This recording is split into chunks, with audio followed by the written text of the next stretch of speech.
Welcome everyone to another weekly edition of our StaySmart newsletter, brought to you by Viciniti Corporate Housing, where we keep you abreast of what we see happening in relocation, mobility, corporate housing, the travel segment, hospitality segment, furniture rental, the apartment industry, anything that we see transitioning in the news or any trends that we might be seeing. We try to keep you updated, anything that we think might be relevant to you or to your company. I've been traveling a lot recently, but I'm back home in Kansas. Last week I was reporting from Wyoming. We went through Colorado. I was in Dallas, Texas yesterday. We'd love to get some of your feedback on whether it's where to shoot these videos, any questions, any comments that you might have. So please leave those in the comment section here below. We're going to do a weekly drawing from everybody that leaves a comment. We're going to give a gift card out each week, try to encourage people to leave some comments or leave questions. So go ahead and do that right now. Leave a question or comment, and also remember to hit that subscribe button. So we have some good information this week, starting off with an article about Amazon requiring some of their employees to relocate, mostly from smaller offices to larger offices. Somewhat of an escalation of their return to office policy or mandate. So they're trying to get more people back in the office, like a lot of companies, and this is just another escalation in that. And I think that's relevant into the mobility or the relocation segment, because are we going to see more paid relocations from Amazon and other companies that are wanting to do this to get more employees back into their office? So I think this will be interesting to watch to see if we see more relocations as people continue to try to get people back in the office. The next article is about the cost of Uber soaring. In general, Uber or ride shares in general are up 40–50% or more based on what market you look at.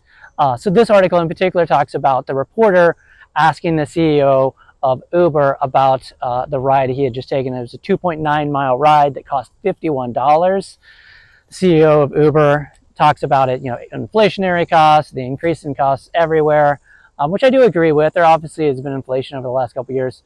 My take on this is really just Uber no longer subsidizing Uber rides in a quest for growth that they had previously been doing and looking to turn a profit. They're just wanting to get to a profitable state, and I think that's what we're seeing. A little bit of both, inflationary costs and just no longer subsidizing those rides. So we'll continue to watch that and see if those rideshare services continue to grow. There's some good information put out by Worldwide ERC. The board chair put out an article about their strategic vision, what they're working on. I thought it was really interesting that they're talking about events, how popular events are right now, strong participation, registration, sponsorship for all the events that they have coming up. Their Global World Symposium, Mobility Symposium coming up in October in Boston. Registration's really strong. The other international events look to be really strong from registration and sponsorship.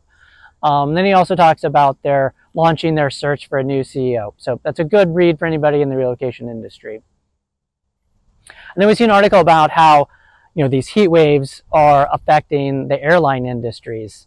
Again, obviously, as anybody that travels recently, it's been really hot, especially through the South. And I think continuing to see how this is going to affect the airline industry.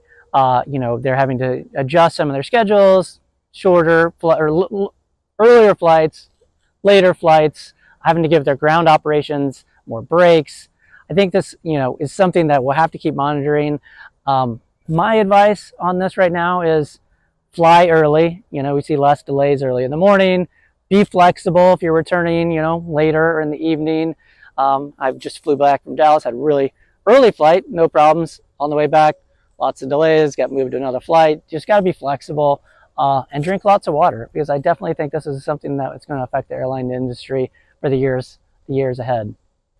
And then finally, there's some information about Sonder. Sonder is a short-term rental operator, been around quite a while, and they're launching a powered by Sonder hotel collection. So it's going to be 23 boutique hotels across 13 strategic markets, utilizing Sonder's app-enabled services, their tech stack for operations, and it looks like it's really just Sonder's looking at the hotel segment as growth opportunity for them. So this will be interesting to watch to see if they continue to grow in that hotel segment, or if they really kind of stay in their lane with short-term rentals. So good information about Sonder. So that's what we see this week. Again, we want to talk about, if there's anything that you would like us to talk about or any questions that you may have, please leave them in the comment section. If you have anywhere that you would like us to shoot these videos from, please let us know. And that's what I see transitioning this week. Take care, everyone.